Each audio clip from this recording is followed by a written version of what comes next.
Et si tu veux pas croire en ça, tu vas vivre comme tu veux. On appelle ça de la dissonance cognitive, en fait. En fait, Non. tu balances entre la foi et la raison, en fait. En fait, ton cerveau est raisonné, hein, mais une partie de ton cerveau veut avoir la foi, en fait. Donc, c'est-à-dire que... Non, je suis fervent chrétien.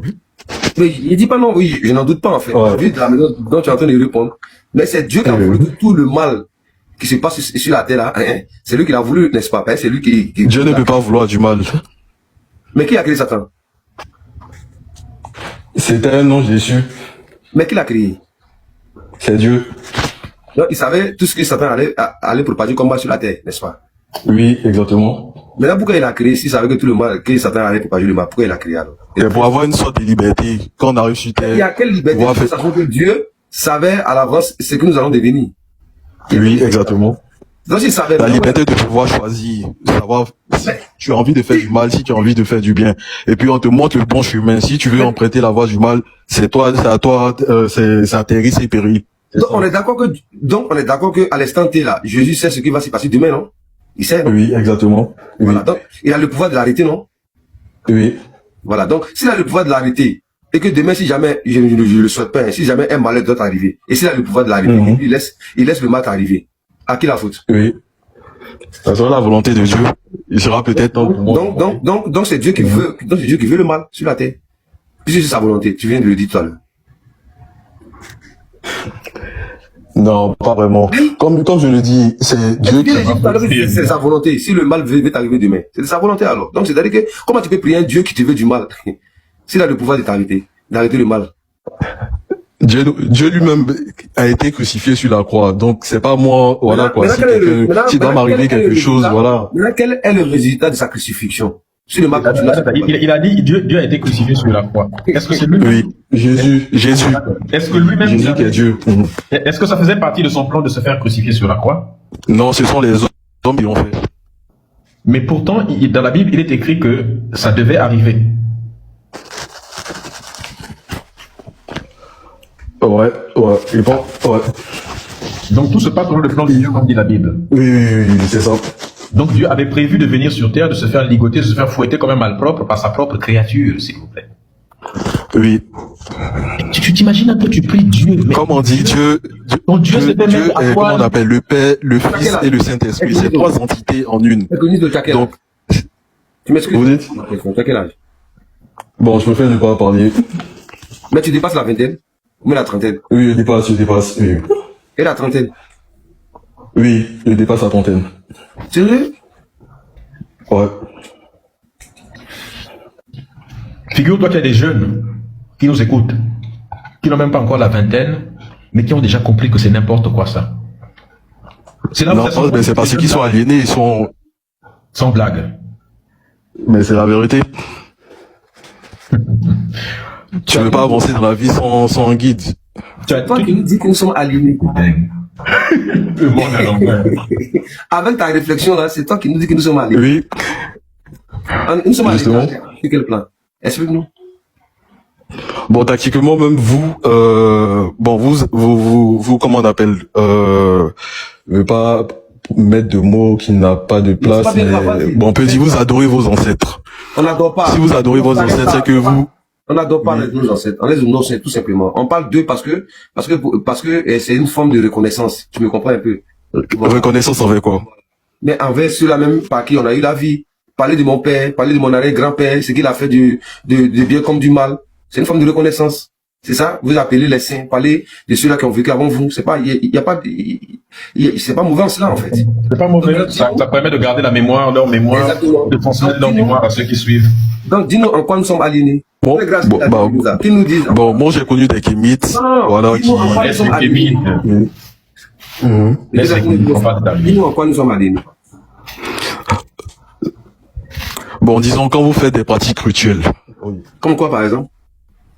Bon, je vais pas parler de vaudou, mais par exemple, si vous voulez vous demander la protection à vos ancêtres, ou bien vous voulez confier, c'est pas un événement. Mais ça, c'est de l'ordre de la liberté de tout et chacun ici. Non, vos ancêtres sont des dieux. Ça, c'est la liberté de tout et chacun ici. Ils pensent qu'ils veulent. C'est l'aliénation même. Voilà. Donc pour toi, c'est ça qui est de l'aliénation. Donc, c'est-à-dire que pour toi, quelqu'un qui est mort, ton Dieu qui s'est fait chair, il vient sur la terre, il vient se faire crucifier par sa propre créature. Croire en ça, c'est pas de la révélation pour toi. Non. Donc tu C'est vois, ça, il dit, Jésus, c'est le Père, le Fils et le Saint-Esprit. Il est venu ici sur chair, en tant que chair. Donc, s'il doit lui arriver des trucs ici, en tout cas, lui, sa manière de, voilà, quoi. Il est venu L'agir, c'est de prononcer et dire ce que son Père lui dit. Qui est Dieu, oui. Il est venu en tant que quoi? Il est venu comment on appelle, en chair, ici. D'accord, il est venu en chair. Oui. Mais, dans la chair, là, il y avait Dieu. C'est ça, non? Oui, l'Esprit, le Père, le Fils et le Saint-Esprit, oui. Donc, il y a le Père, il y a le Fils, et puis il y a le Saint-Esprit. Oui.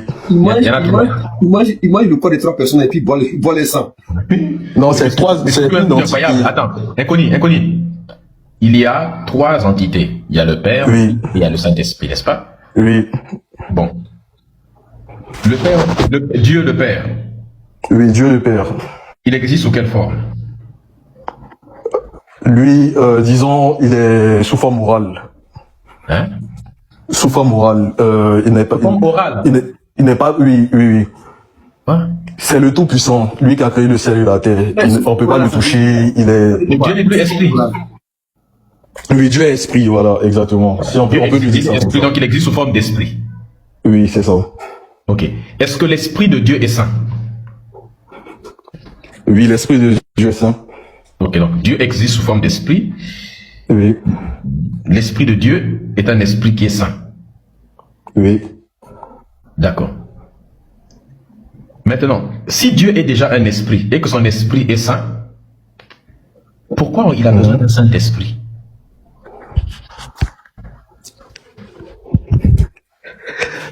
Le Saint-Esprit lui permet de, comment on appelle, d'avoir le discernement. Fait que, oui, mais il est déjà un esprit lui-même et il est déjà saint. Oui. Pourquoi un esprit saint a besoin d'un Saint-Esprit? C'est pour pouvoir faire le tri entre ce que Dieu lui dit et puis ce que lui pense que Dieu lui dit. Mais c'est lui, Dieu. En tant qu'être humain sur la terre. Mais c'est lui, Dieu, justement. Oui. Mais comment ça il est venu en tant que chair, comme je l'ai dit. Donc il peut avoir lui-même ses propres trucs en tête. Non, c'est pas ça. Lui, le Fils, on le met à côté. Tu as, à part le Fils, tu as le Père. C'est trois entités en une. On peut pas le mettre à côté. Mais oui, mais c'est trois esprits, non? Oui, trois esprits. D'accord, il y a le Fils, il y a le Père, oui. Il y a le Saint-Esprit. Oui, c'est ça. Mais non, le Père, lui, il existe sous forme d'esprit. Oui. Et son esprit est saint. Oui. Mais pourquoi il y a encore un Saint-Esprit à côté? Dieu est déjà un esprit et son esprit est saint. Donc l'Esprit Saint, pourquoi il a besoin d'un Saint-Esprit? C'est pas parce que tu mets saint devant esprit. Pourquoi? À quoi ça sert? C'est ce que j'ai expliqué.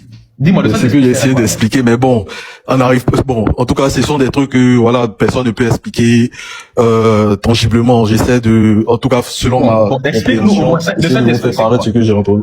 Attends, inconnu, le Saint-Esprit, c'est quoi finalement? C'est celui qui permet de pouvoir discerner le bien du mal.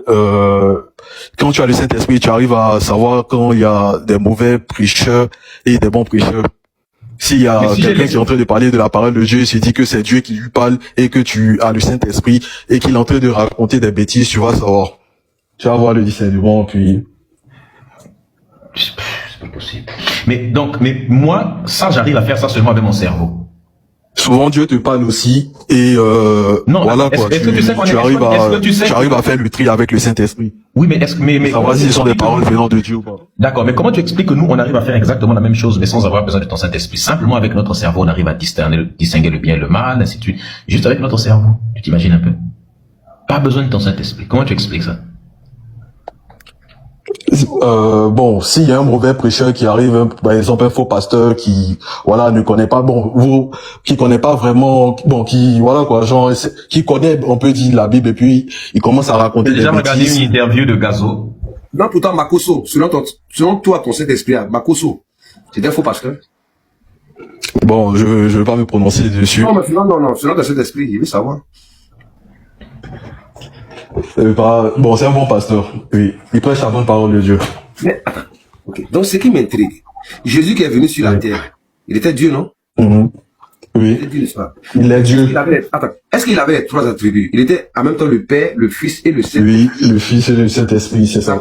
Ok, donc il avait les trois attributs. Donc c'est Dieu qui est venu. Oui. C'est ça. Oui. Ok. Donc, il s'est fait crucifier, il est mort. Oui. Maintenant, pendant ces 3 jours, avant qu'il ne ressuscite là, en ce moment-là, c'est les personnes qui existaient là, c'est quel Dieu priait en ce moment s'il est mort? C'est lui encore. Mais il est mort, il n'est pas encore... Il est monté au ciel. Non, avant qu'il ne monte au ciel, il a fallu 3 jours d'abord, n'est-ce pas? Oui. Voilà, donc, pendant ce laps de temps-là, en ce moment-là, Dieu n'existait plus. Il existait toujours. Comment il peut exister s'il est mort? Il était où? Il existait. Il existait, mais il était où? Putain, c'est pas incroyable. Toi-même, tu sais que tu mens. Il y a beaucoup de choses on ne peut pas expliquer. Tu n'as aucune cohérence dans tes explications. Toi qui vas aller dire ça à ton enfant, frère, quand même, raisonne un peu, sors de ton imagination quand même. Bon, selon toi, selon vous-même, là, bon, l'existence humaine, la Terre, tout ça, ça a été créé comment? Il y a beaucoup de choses que la science ne peut pas expliquer, je suis désolé. Ce n'est pas parce qu'on ne sait pas, on s'en fout de ça. Ce n'est pas parce qu'on regarde. Imaginons qu'on ne sait pas comment. On s'en fout pas de ça. Si, écoute-moi. Si il y a quelque chose, si quelque chose existe, c'est parce qu'il y a une cause. C'est parce qu'il y a un divin qui a su envoyer ça. La science essaie juste d'expliquer les phénomènes qui sont là. Écoute-moi. Oui. C'est grave. C'est une erreur que beaucoup de personnes commettent. Ce n'est pas parce que on a l'explication, mais faisons comme si on ne savait pas d'où vient l'univers. Si on ne savait pas d'où vient l'univers, par exemple, et comment la Terre s'est formée, ce n'est pas parce qu'on ne sait pas quelque chose que ça implique que Dieu existe. C'est une grave erreur que l'humanité a commis, de combler nos ignorances en postulant un Dieu imaginaire. On a fabriqué des histoires imaginaires pour nous. Il y a beaucoup de choses qui sont régies par... On a fabriqué des choses imaginaires, des histoires imaginaires, vous ne pouvez pas prouver leur existence, pour apaiser notre ignorance. On n'avait aucun outil scientifique assez puissant, on n'avait pas développé la science encore au point de pouvoir expliquer l'origine de tout ce qu'il y a autour de nous. Et ça, beaucoup de religions quand ils demandent, bon, si Dieu n'existe pas là, dans ce cas, explique-nous comment la Terre a été formée, comment l'univers s'est formé. Si je ne sais pas comment l'univers a été formé, ça n'implique pas que ton Dieu existe. C'est pas la preuve que Dieu existe. Ne pas savoir comment l'humain a été formé, d'où vient l'être humain, ne pas savoir d'où vient l'univers, ça ne prouve pas que Dieu existe. Ça prouve qu'on ne sait pas. Ça ne fait que prouver notre ignorance, mais ça ne prouve pas la nécessité de croire. Quand on ne sait pas, il faut chercher à savoir avec des outils qui vont te donner la vraie connaissance. Ça ne veut pas dire que tu dois maintenant croire en des histoires imaginaires. Parce que le récit de la Bible que toi tu crois là, c'est différent dans le Coran, c'est différent chez les Grecs, c'est différent chez les Indiens, les Chinois en autres. Chaque religion a sa propre façon, sa propre cosmogonie. On va prendre la cosmogonie de qui? La seule raison pour laquelle tu acceptes que la tienne est la vraie, c'est parce que tu es né dans cette religion-là. Si tu étais né en Arabie Saoudite, tu serais en train de défendre Mohamed. C'est dingue. Mais tu as parfaitement raison pour compléter sur tes propos. C'est parce que nous sommes ignorants que l'esprit humain vient combler notre ignorance par la religion. C'est Dieu, en fait. Maintenant, quand la science démontre, ils vont essayer maintenant de faire, comme on appelle, des gymnastiques, essayer maintenant de venir coller les faits scientifiques avec la Bible. Dieu avait déjà dit ça. C'est ce que les musulmans aiment faire, en fait. Vous comprenez un peu? C'est parce que nous sommes aujourd'hui, nous avons des connaissances que nos ancêtres ignoraient, comme on appelle, dans les temps qu'aujourd'hui nous arrivons à discuter avec les religieux. Si on remonte, on repasse dans 500 ans dans le passé, mais on sera contraint à dire que c'est pareil, en fait. C'est tout à fait logique et normal.